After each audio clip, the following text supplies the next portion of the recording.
Joining us now, Jesse Moore, Democratic strategist and former White House speechwriter under the Obama administration, along with Rina Shah, former senior GOP congressional advisor. Jesse, I want to start with you.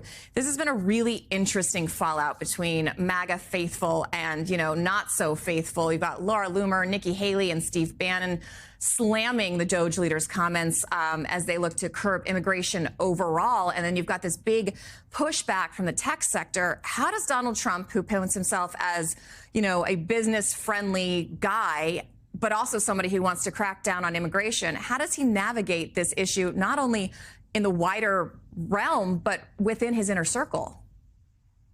We're just going to all start saying Doge casually, aren't we? It's happening. I think Washington loves an acronym. Come on. It was inevitable. It's catchy. I get it.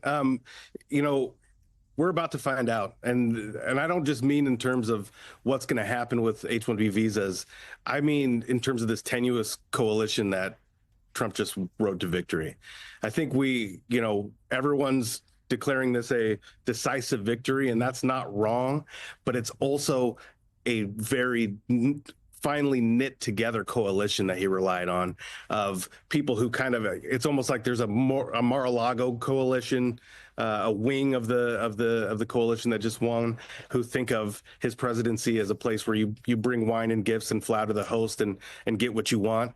And then there's the MAGA wing of the coalition, which, they want to see the wrecking ball swing and take down the whole system. And we know that. We get it. We understand that. But the biggest piece of this coalition that he stitched together were a bunch of voters who were just mad.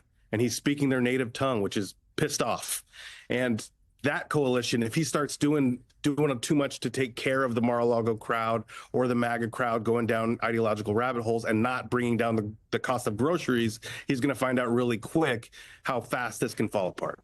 Yeah, criticism is certainly easier than consensus. Rina, I want to get your take. Silicon Valley has really started to rely on these H-1B visa programs, especially for people like high-tech engineers. How are you seeing the influence of these billionaires and tech magnates changing the conversation around immigration policy?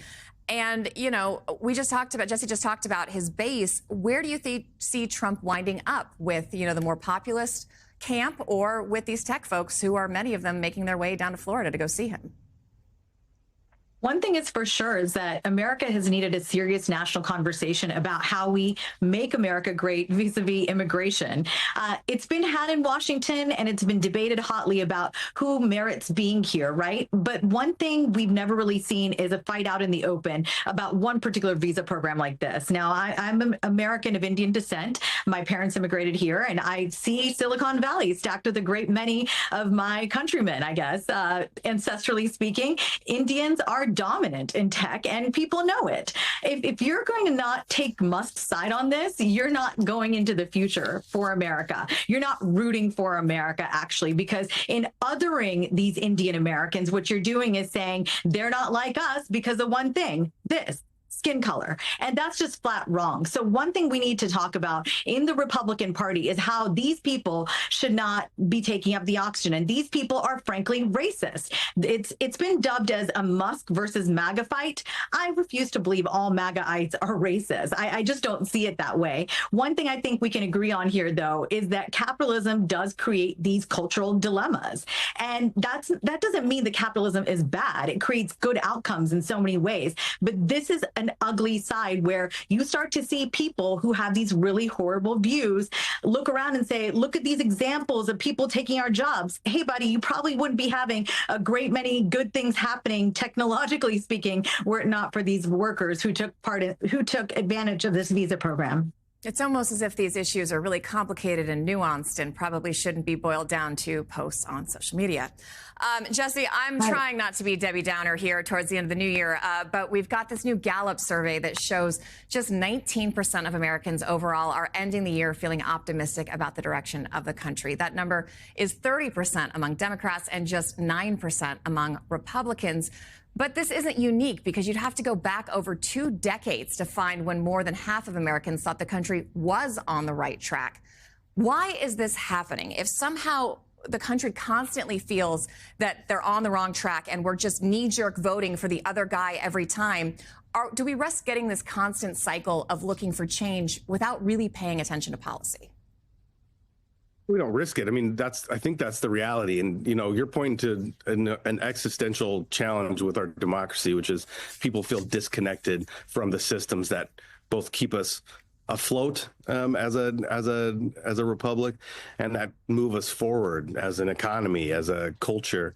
And so I think the challenge now is, how do you speak the language of the people, which is really angry, which is really frustrated, which is, you've been told for generations that if you work hard in this country that you can get ahead, that you can buy a home.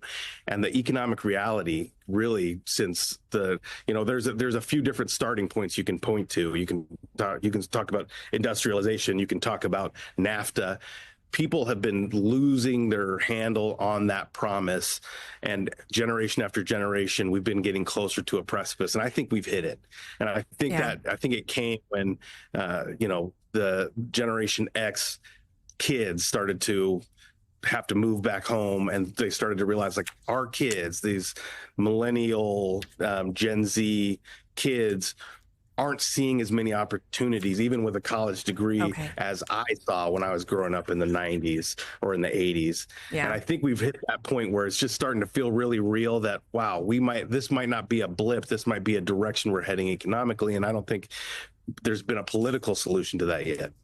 Rina, we've only got like 30 seconds here, but I do want to get your reaction and how you think we fix this. Well, we deserve the leaders, the type of leader we choose to elect. And that's it. It bears repeating. We deserve the types of leaders we choose to elect. And when we are not paying attention to who we're putting in public office, we are going to start to see exactly how most Americans around us, our neighbors down the street, feel it is what it is. Government is not serving us. It's almost seen as this monstrous thing. And it kind of is. Federal government has just bloated and bloated. I mean, over the years, look at this. The national debt continues to go up. Federal bloat continues to go up. But one thing that continues to go down is government efficiency. Everywhere we look around us in the real world, we see examples of that. So I'm not at all surprised that most people do not agree that the country is going in the right direction. All right, we're going to have to leave it there. Jesse and Rina, thank you so much.